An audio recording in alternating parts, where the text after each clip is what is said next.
ಷೇರು ಹಗರಣ 30 ಲಕ್ಷ ಕೋಟಿ ರೂಪಾಯಿ ನಷ್ಟ. ದೇಶದಲ್ಲಿ ದಗದಗಿಸುತ್ತಿದೆ ಷೇರು ಹಗರಣ. ಮೋದಿ ರಾಜೀನಾಮೆಗೆ ಪಟ್ಟು ಹಿಡಿಯುತ್ತವ ವಿಪಕ್ಷಗಳು. ಷೇರು ಹಗರಣ ದೇಶದಲ್ಲಿ ಹಿಂದೆಂದೂ ಕಂಡು ಕೇಳಿರಿಯದಂತ ಅತಿ ದೊಡ್ಡ ಹಗರಣ ಷೇರು ಮಾರುಕಟ್ಟೆಯಲ್ಲಿ ನಡೆದು ಹೋಗಿದೆ. ಹೀಗಂತ ವಿಪಕ್ಷ ನಾಯಕ ರಾಹುಲ್ ಗಾಂಧಿ ಕಳೆದ ಜೂನ್ ತಿಂಗಳಲ್ಲೇ ಆರೋಪ ಮಾಡಿದ್ರು. ಆದ್ರೀಗ ಆ ಬೆಂಕಿಗೆ ಅಮೆರಿಕದ short seller company Hindenburg petrol ಸುರಿದಿದ್ದು ಬೆಂಕಿ ದಗ ಹೊತ್ತಿ ಉರಿಯುವಂತೆ ಮಾಡಿದೆ. ಹಾಗಾದ್ರೆ ಏನಿದು ಷೇರು ಹಗರಣ? ಪ್ರಧಾನಿ ಮೋದಿ ರಾಜೀನಾಮೆಗೆ ವಿಪಕ್ಷಗಳು ಪಟ್ಟು ಹಿಡಿಯುತ್ತವ?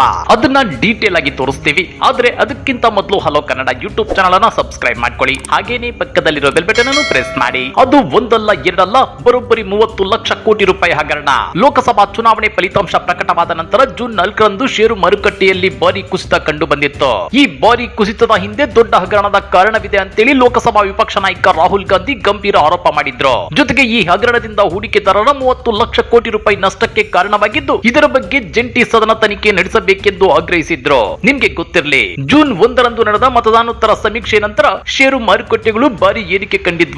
3 ದಿನಗಳ ನಂತರ ಕುಸಿತದ ಷೇರು ಮಾರುಕಟ್ಟೆ ಸೂಚ್ಯಂಕ ತಲೆಕೆಳಗಾಗಿತ್ತು. ಚುನಾವಣೋತ್ತರ ಸಮೀಕ್ಷೆಗಳದ್ದು ಸರಿಯಾಗಿಲ್ಲ ಎಂಬ ಮಾಹಿತಿ ಬಿಜೆಪಿ ನಾಯಕರಿಗೆ ಇತ್ತು ಅಂತೇಳಿ ರಾಹುಲ್ ಗಾಂಧಿ ಆರೋಪಿಸಿದ್ದಾರೆ. ಜೊತೆಗೆ ಜೂನ್ 4ರಂದು ಷೇರು ಮಾರುಕಟ್ಟೆ ಏರಿಕೆಯಾಗಲಿದ್ದು ನೀವೆಲ್ಲರೂ ಹೂಡಿಕೆ ಮಾಡಬೇಕು ಅಂತೇಳಿ ಕೇಂದ್ರ ಗೃಹ ಸಚಿವ ಅಮಿತ್ ಶಾ ಅವರು ಹೇಳಿದ್ರು. ಹಾಗೇನೆ ಕೇಂದ್ರ ಹಣಕಾಸು ಸಚಿವರು ಇದೇ ರೀತಿ ಹೇಳಿಕೆ ನೀಡಿದ್ರು. ಜೂನ್ 4ಕ್ಕೂ ಮೊದಲು ಷೇರುಗಳನ್ನ ಖರೀದಿಸಿ ಜೂನ್ 4ರಂದು ಮಾರುಕಟ್ಟೆ ದಾಖಲೆಗಳನ್ನ ಮುರಿಯಲಿದೆ ಅಂತೇಳಿ ಮೇ 19ರಂದು ಪ್ರಧಾನಿ ಮೋದಿ ತಿಳಿಸಿದ್ರು.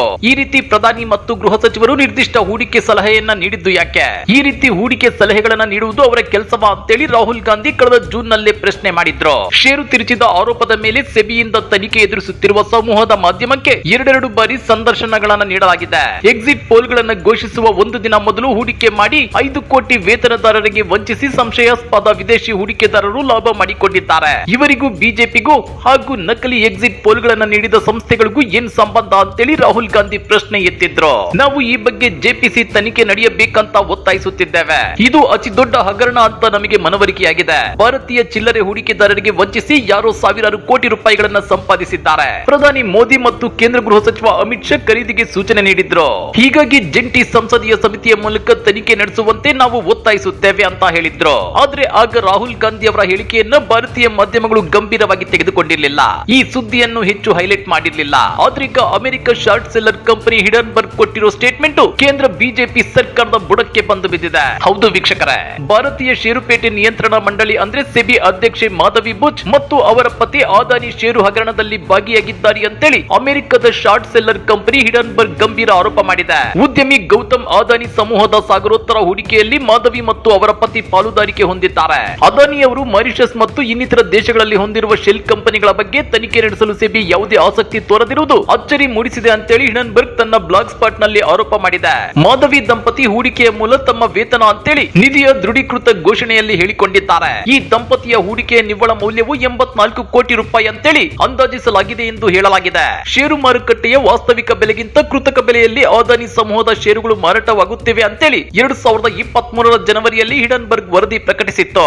ಈ ಹಗರಣದಲ್ಲಿ ಅದಾನಿ ಸಮೂಹವು ಸಂಪಾದಿಸಿದ ಹಣವನ್ನ ವಿದೇಶಗಳಲ್ಲಿ ಹೂಡಿಕೆ ಮಾಡಿದ್ದು, ಅದರಲ್ಲಿ ಸೆಬಿಯ ಈಗಿನ ಅಧ್ಯಕ್ಷೆ ಮಾಧವಿ ಬುಚ್ ಮತ್ತು ಅವರ ಪತಿ ಪಾಲು ಹೊಂದಿದ್ದಾರೆ. ಅದಾನಿ ಸಮೂಹದ ಅಧ್ಯಕ್ಷ ಗೌತಮ್ ಅದಾನಿ ಅವರ ಹಿರಿಯ ಸಹೋದರ ವಿನೋದ್ ಅದಾನಿ ಅವರ ನಿಯಂತ್ರಣದ ಬರ್ಮುಡಾ ಮತ್ತು ಮಾರಿಷಸ್ ಗಳಿನ ಹೂಡಿಕೆಯಲ್ಲಿನ ರೌಂಡ್ ಟ್ರಿಪ್ ಫಂಡ್ ಗಳಿಗೆ ಮತ್ತು ಷೇರು ಬೆಲೆಯನ್ನ ಹೆಚ್ಚಿಸಲು ಬಳಸಲಾಗಿದೆ ಅಂತ ಆರೋಪಿಸಲಾಗಿದೆ. ಅದಾನಿ ಸಮೂಹದ ವಿದೇಶದಲ್ಲಿನ ಷೇರುದಾರರಿಗೆ ಧನ ಸಹಾಯ ಮಾಡುವವರು ಯಾರೆಂಬುದನ್ನ ಸೆಬಿ ತನ್ನ ತನಿಖೆಯಲ್ಲಿ ಖಾಲಿ ತೋರಿಸಿದೆ ಅಂತೇಳಿ ಸುಪ್ರೀಂ ಕೋರ್ಟ್ ನೀಡಿರುವ ಆದೇಶವನ್ನ ಉಲ್ಲೇಖಿಸಿರುವ ಹಿಡನ್ಬರ್ಗ್, ಸೆಬಿಯು ನಿಜವಾಗಿಯೂ ವಿದೇಶದಲ್ಲಿನ ಹೂಡಿಕೆದಾರರನ್ನ ಪತ್ತೆ ಹಚ್ಚಲು ಬಯಸಿದರೆ ಬಹುಶಃ ಸೆಬಿ ಅಧ್ಯಕ್ಷರೇ ಇದರಲ್ಲಿ ಸಿಕ್ಕು ಬೀಳುತ್ತಿದ್ರು ಅಂತ ಹೇಳಿದೆ. ಆದ್ರೆ ಹಿಡನ್ಬರ್ಗ್ ವರದಿ ಆರೋಪಗಳನ್ನ ಸಂಪೂರ್ಣವಾಗಿ ತಿರಸ್ಕರಿಸುತ್ತೇವೆ ಅಂತೇಳಿ ಅದಾನಿ ಸಮೂಹ ಮತ್ತು ಸೆಬಿ ಅಧ್ಯಕ್ಷೆ ಮಾಧವಿ ಬುಚ್ ಹಾಗೂ ಅವರ ಪತಿ ಹೇಳಿದ್ದಾರೆ. ಆದ್ರೆ ಸದ್ಯ ಅಮೆರಿಕ ಮೂಲದ ಶಾರ್ಟ್ ಸೆಲ್ಲರ್ ಕಂಪನಿ ಹಿಡನ್ಬರ್ಗ್ ಬಹಿರಂಗಪಡಿಸಿದ್ದ ವರದಿ ಸಾಕಷ್ಟು ಕೋಲಾಹಲ ಸೃಷ್ಟಿ ಮಾಡ್ತಿದೆ. ಹೀಗಾಗಿ ಹಿಡನ್ಬರ್ಗ್ ಮಾಡಿರುವ ಆರೋಪದ ಬಗ್ಗೆ ತನಿಖೆಗೆ ಜಂಟಿ ಸಂಸದೀಯ ಸಮಿತಿ ರಚನೆ ಮಾಡಬೇಕು ಅಂತೇಳಿ ಕಾಂಗ್ರೆಸ್ ಅಧ್ಯಕ್ಷ ಮಲ್ಲಿಕಾರ್ಜುನ್ ಖರ್ಗೆ ಒತ್ತಾಯಿಸಿದ್ದಾರೆ. ಈ ವಿಷಯದ ಬಗ್ಗೆ ಜಂಟಿ ಸಂಸದೀಯ ಸಮಿತಿಯಿಂದ ತನಿಖೆ ನಡೆಯುವವರೆಗೂ ಪ್ರಧಾನಿ ಮೋದಿ ಅವರು ತಮ್ಮ ಮಿತ್ರನನ್ನ ರಕ್ಷಿಸುವುದನ್ನ ಮುಂದುವರಿಸುತ್ತಾರೆ.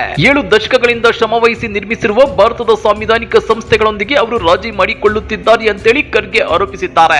ಅದಾನಿ ಸಮೂಹದ ಬಗ್ಗೆ ತನಿಖೆಗೆ ಇರುವ ಹಿತಾಸಕ್ತಿ ಸಂಘರ್ಷವನ್ನ ತಡೆಯಬೇಕು ಅಂತ ಆಗ್ರಹಿಸಿರುವ ಮಲ್ಲಿಕಾರ್ಜುನ್ ಖರ್ಗೆ ಈ ಬಗ್ಗೆ ತನಿಖೆಗೆ ಜಂಟಿ ಸಂಸದೀಯ ಸಮಿತಿಯನ್ನ ರಚಿಸಬೇಕು ಎನ್ನುವ ತಮ್ಮ ಒತ್ತಾಯವನ್ನ ಪುನರುಚ್ಚರಿಸಿದ್ದಾರೆ. ಜೊತೆಗೆ 2023ರ ಜನವರಿಯಲ್ಲಿ ಹಿಡನ್ಬರ್ಗ್ ಮಾಡಿದ ಆರೋಪದಲ್ಲಿ ಪ್ರಧಾನಿ ನರೇಂದ್ರ ಮೋದಿ ಅವರ ಆಪ್ತ ಮಿತ್ರನಿಗೆ ಸುಪ್ರೀಂ ಕೋರ್ಟ್ ನಲ್ಲಿ ಸೆಬಿ ಕ್ಲೀನ್ ಚಿಟ್ ನೀಡಿತ್ತು.